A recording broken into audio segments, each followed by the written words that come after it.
I'm broke at 30. What do I do? So a lot of people have messaged me. They're saying, they're in their 30s or they're approaching 30 and they're not where they want to be. So what do you do? How do you handle this? So here's the exact steps to follow. One, recognize what's holding you back. Why are you still broke? Is it like, are you not making enough money? Are you spending too much money? You have to figure out what the problem is. Because some people, they're simply, when I talk to them, when we look at their finances, they're just not making enough money, which is fine. That's fixable. You can make more money. Go through our previous videos, learn new skills, try freelancing, upgrade your skills, try new side hustles, try different things. You have to make more money sometimes, which is fine. That's a part of life. Sometimes the field that you chose just doesn't pay enough for the lifestyle that you would like, which, I mean, you got to figure out what you want to do about that. You have to most likely upgrade your skills and get a new job. It's not going to be easy, but at least you know what to do. If you have a spending problem, go through your spending, go through your last 30 days on your credit card, your checking account, and see where your money's going. What are you spending money on? Why are you not where you want to be? You have to figure this out. If you don't look at the numbers, you're just gonna be in denial, right? And you won't know what the problem is. So figure out what's holding you back. 2, stop comparing yourself to people. When you watch a movie, you watch a show like Friends or something, or you watch a movie, everyone by 25 they've got life figured out. They're married, 2 kids, they have a nice house, they live in a downtown condo, they live in a mansion in the suburbs. That's not always the reality. A lot of your friends are doing a lot worse than you may think they are.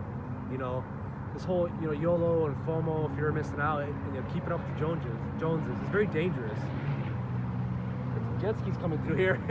So it can be very dangerous. So stop comparing yourself. Like your friend may be living the life, but they could be financing it all, or maybe their parents gave them money, or maybe they started when they're 18, and maybe they sacrificed it. You can't be mad at what somebody did if somebody has if you didn't do what they did, right? It's not fair for you to be mad at begrudge your friend who sacrificed their 20s to build their freelancing business if you didn't want to do that. And it's okay if you didn't want to do that, but now you can still catch up, And that's kind of where step 3 is. You don't compare yourself to others. And step 3 is it's not the end of the world.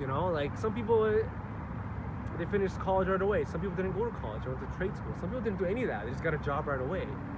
It's not the end of the world. They say 30's a new 20, whatever. I don't think that's true, but 30 it's not the end of the world. You still have options. If you start making more money and start working your savings now, you can easily pick up your life and change it completely.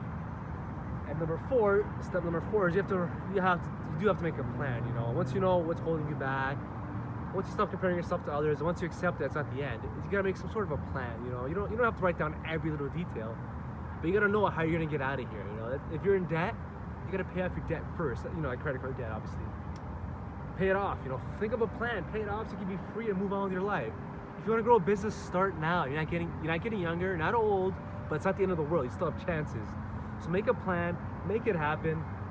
It's okay if you're broke at 30. It's nothing to be ashamed of. I don't want you to be broke at 40 and 50 and 60. Thanks for watching.